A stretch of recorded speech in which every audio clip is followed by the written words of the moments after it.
If you're looking for help to improve your walking technique or just to help improve your movement in general, you've come to the right place. Hi, I'm Todd Martin, family medicine physician, Argentine tango instructor, Tai Chi practitioner, and creator of The Walking Code. In this video tutorial, I'm going to give you all the tips you need to put yourself on a path to better walking, with more consciousness, more fluidity, more confidence, and less impact on your joints. This tutorial, which I shot in 2018, is going to be divided up into several different videos so you can watch it in more manageable segments. My goal is to help as many people as possible move better by breaking bad habits or, in some cases, relearning correct movement patterns after an old injury. To do that, I'm going to need you to help me by hitting that like button. I need so many people to hit that like button that YouTube is going to share this video and more of my other content with everybody out there who is searching for how to move or walk better. This tutorial is going to be good for you whether you've watched all of my other videos or if you're brand new to this channel. So please enjoy all the way to the end.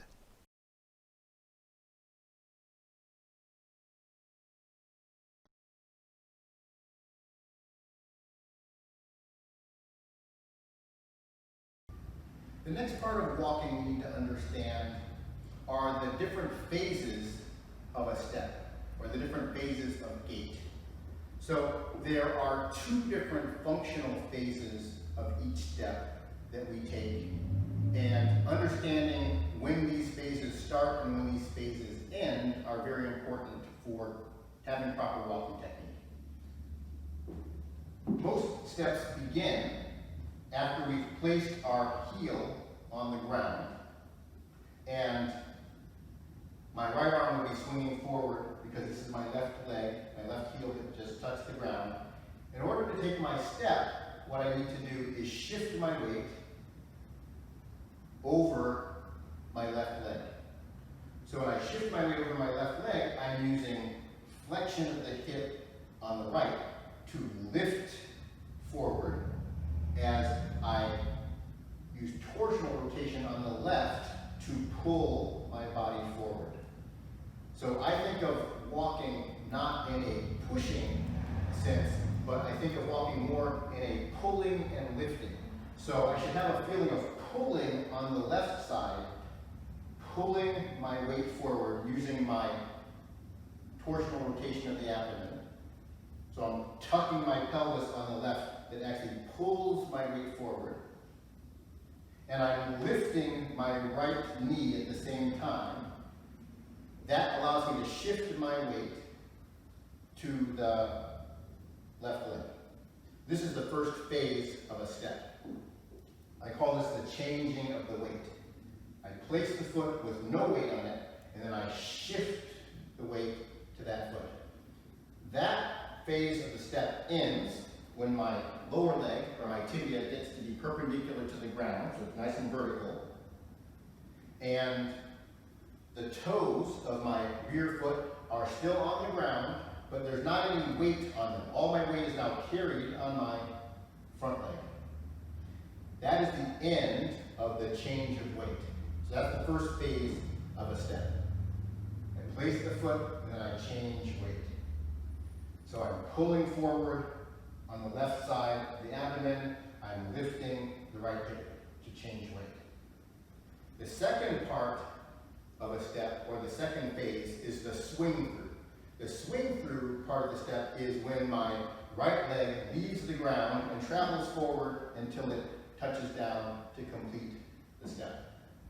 The swing through uses a different combination of core movements than the change of weight.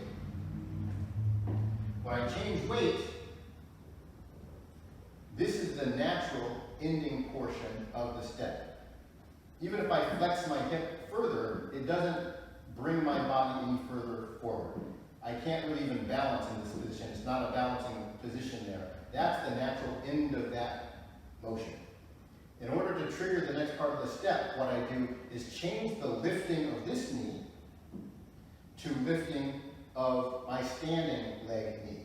So meaning I'm intending to pull my knee upwards, that's flexion of this hip, not push my knee backwards. If I push my knee backwards, which sometimes is a mistake with walking, what happens is I would actually just push my weight backwards. So I wouldn't actually go forward.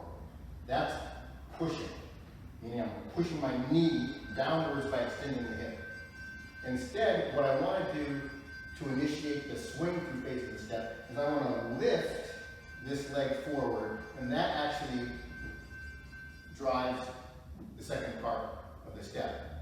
I'm going to interrupt myself here for a minute to point out that there is a third phase to the step after the swing through that is what brings the heel down to the ground. I didn't describe it in this video from 2018, but you can watch some of my more recent videos like how to walk in flow motion to better understand this brief third phase. So the first part of the step is the change of weight. It ends here. The second part of the step is the swing through, which ends here. The swing through will really end with the heel hovering just off the ground. We then bring it down with a forward rotation of the upper part of the core on the side of the swing leg to bring the heel down in a controlled fashion. That happens before the weight change that I'm about to describe. So now I've placed my heel again. My left arm is traveling forward with my right leg, and at this point I generate the next step by using torsional rotation on the right to pull my weight forward. My left hip is now still flexing, and I finish the step by flexing the right hip to carry me forwards. Here's an exercise to do to get the feeling of the transition from the change of weight to the swing through. I'll start sideways, and I'm going to put my left leg forward and my right leg backwards. I want you to use your left arm and reach forward. This is a reflection of the rotation of the upper abdomen on the left. And what I want you to do is push your weight backwards. So I'm extending my left hip by pushing my knee down, and I'm tucking my pelvis over here on the left side. Now I want you to begin to lift the weight forward with your right knee by pulling the right knee up, flexing the right hip.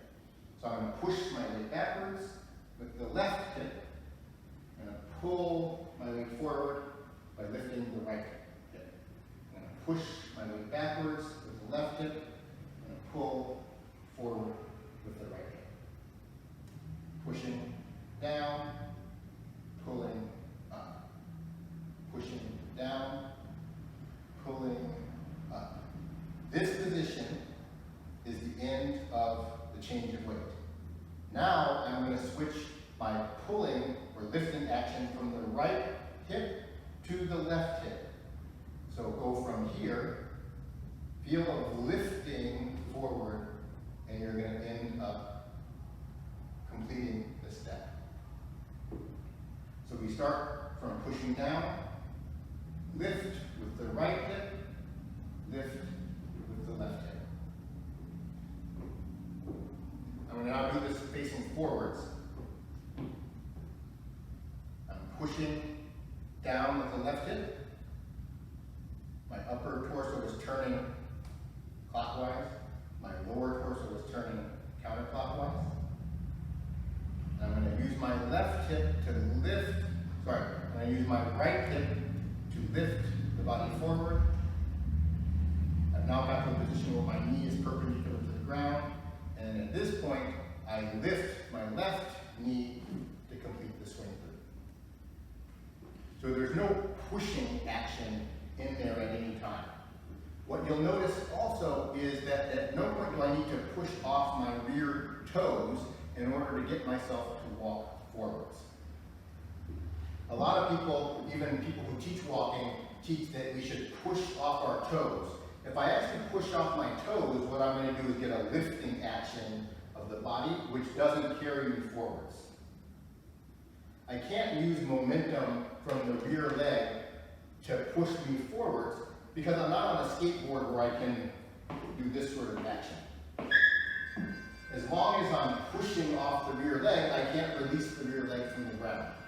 So I don't need to push off my toes when I step forward. I'm really lifting my right leg from the ground, and then I use my left hip to carry me forward. It's really important when you're walking to use your standing leg hip to carry the weight forward, lift the weight forward when we take a forward step. If you try to step by using the rear hip and lift it forward, you won't really go anywhere unless you start changing the way you walk to this sort of gait, in which case you can use the rear hip to move your body forward, but it's not functional. So when we're taking a normal strolling step, the rear hip flexes to finish the change of weight, the standing hip flexes to lift the body forward in the step to complete it. I mentioned that we want to keep our feet facing straight forward when we walk. Another important component of keeping our feet healthy is when we place our heel on the ground, there should be no impact on my heel. I'm simply placing the foot controlled by my core, and then I roll into the step and then place the foot again. Then I roll into the step and then I place again. What I don't want to do is push off and crash into the heel under the force of gravity. I want to glide forward, place, glide forward, place, glide forward, and place. What you'll notice when you walk is if you can hear a very heavy heel strike, every time you hit the ground with your heel, that may be an issue that needs to get corrected. Another common walking problem that we see is, I'll go sideways for this one, is pushing off when we walk. So instead of gliding and placing the foot and gliding and placing the foot, some people, quite a few people, walk by pushing, and when you push, not only do you crash the weight into the heel, which can cause pain, it also affects the posture. You'll notice when I place my foot, if I push, now my posture is leaning forward. And so you might start off with a good posture when you're standing still, and then you take a step and you push, and now your posture when you're walking is not working well. Pitched over at the waist, and that is going to cause back pain, that's going to cause knee pain, that's going to cause ankle pain and foot pain. Another more common error that people have, using the same basic issue of that pushing off, you don't see a lot of people walking like this because most people recognize that being bent over is not functional. But what a lot of people do is they push off, and then chronically what they do is arch the upper back, pulling the shoulder blades together. So now it looks like they're vertical, but their pelvis is still tilted forward because of the pushing action. So they walk like this. You'll see a lot of backwards arm swing when people walk that way because the pulling back of the shoulder blades swings the arms backward when people take a step. It still has the same problems with it as crashing into the heel when they step. So that's a problem. It also arches the back severely, which can cause upper back pain. And then the compensation for that upper back arch is the tilt of the pelvis, which then exaggerates the curve in the lumbar spine in the lower back and causes stress on the lower back. That can lead to chronic back pain and chronic pain in a variety of different areas that we want to avoid.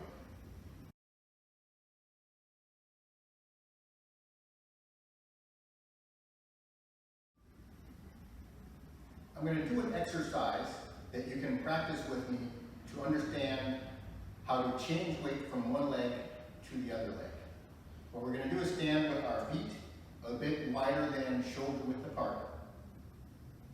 And I'm going to shift my weight to the right side, lifting my right arm slightly forward and turning my belly button towards the right leg. I'm going to shift back and forth.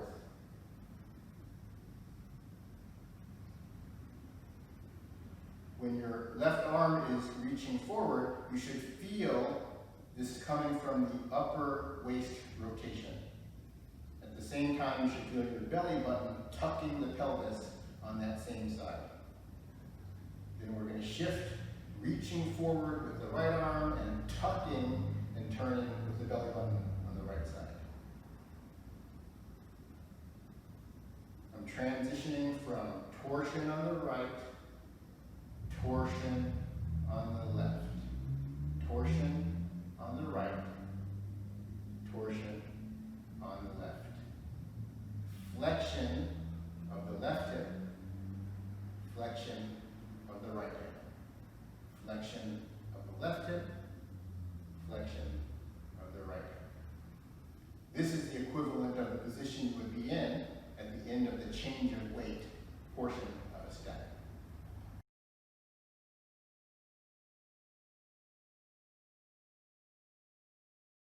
Now, we're going to do the next phase of the exercise is continue with this rotation on the left side of the torso, and what I want you to do is lift the body up.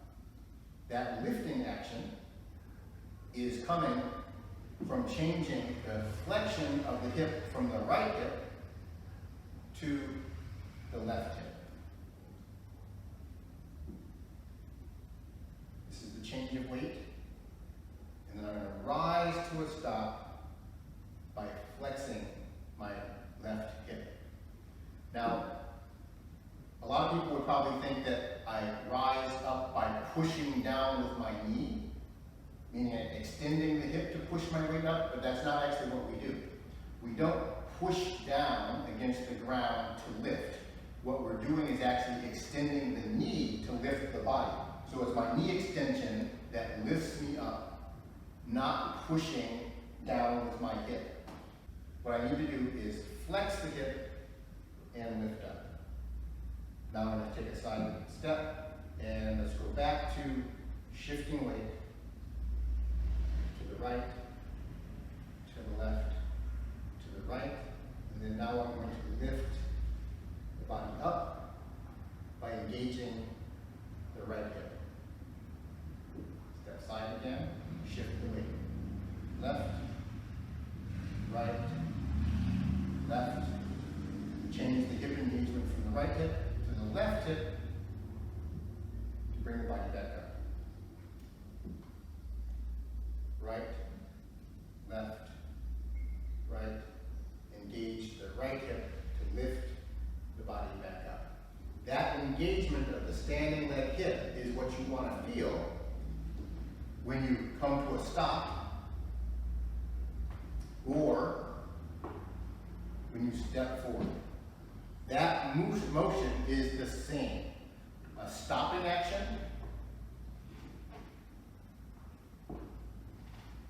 or stepping forward action both use the same energy in the standing hip and the same rotation of the core. The difference is when you start the motion. If I want to stop, I initiate the rising action from the end of the swing through. So I've just swung through with my left leg, placing on the heel. I have torsion on the right. If I want to stop, what I need to do is use the standing action on the left side by flexing my left hip and changing my torsional rotation to the left, and it brings me up to a nice even stopping position. So that's the same lifting action that I did here. I'm only doing it at the end of a swing through phase of my step. Step through with the left leg, and then I use that lifting action on the left to stop. It happens right after the placement of the heel. I lift up to stop motion. If I want to take a full step forward, instead of lifting at the time of placement, what I do is I keep my right hip active, flexing and pulling me forward. Now I engage the lifting action, and instead of lifting me straight up, it lifts me forward to finish the step. What I do when I finish my swing through, if I want to take a step, is I change the torsional rotation on the core, and then I change my hip to the standing leg hip in order to take the step. I place my left heel with torsional rotation on the right. I begin the next step by changing that torsional rotation to the left. I didn't have to do anything with my hip action because at the end of the step, my hip on the right side was already flexing. It already was lifting forward, which is what drove the end of the swing through step. So in order to start a new step, all I need to do is change my torsional rotation of the core to the left side. Then to complete the step, I keep this left-sided torsional rotation and I flex this left hip, lifting my weight forward. Once I've lifted the weight forward, now I can change the torsional rotation to the right and then lift myself forward. Change the torsional rotation to the left, then lift my weight forward.